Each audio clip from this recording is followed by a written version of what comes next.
Hello, hello mga inay! Ngayong araw mga inay, i-share ko sa inyo kung paano magluto ng sinampalukang manok. Na-share ko na ito dati sa inyo, pero i-share ko ulit ngayon sa inyo kasi napapahunahon na naman ng tag-ulan. O mga inay, huwag kayong makonfuse ha, hindi ko kamay yan. At lalong hindi yan kamay ng Yakuza. Kamay lang yan ng mister ko.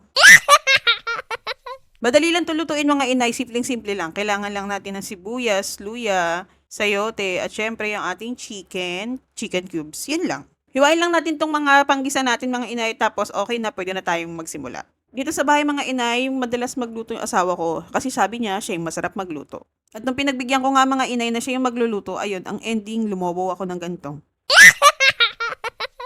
Alam niyo mga inay sa lahat ng chef, yung asawa ko yung pinakamatampuhin.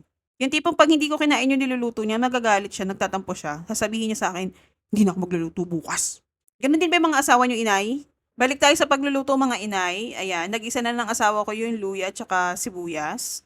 Pinrito niya maigi yung luya mga inay para sure tayo nakakapit yung lasa niya dun sa manok at syempre mawawala yung lansa. Kasabay ng pagigisa mga inay, naglagay na siya ng konting asin at syempre yung ating chicken cubes pang palasa.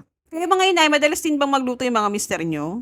Kung madalas sila magluto mga inay, ano yung putahe na talagang in love kayo kapag niluluto ng mga mister nyo?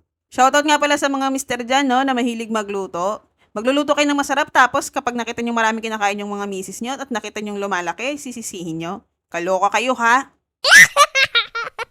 Balik tayo sa pagluluto mga inay, nagisa at prito na maigi ng asawa ko yung ating manok. Ngayon naman nilagay niya na yung sayote. After nun, ihalo ilang natin ng konti tapos dagdagan ng tubig at hayaan natin siyang kumulo for about 5 minutes.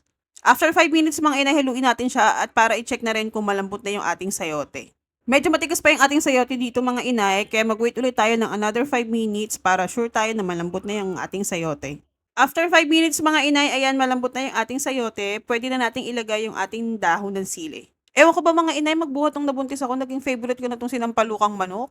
Ganon siguro talaga pag buntis, lagi kang maghahanap ng maasim na pagkain. After natin malagay yung dahon ng sili mga inay, pwede na tayo maglagay ng pampaasim. Kalahating pack lang yung nilagay ko dito mga inay para hindi ganon nakakasuya yung asim niya.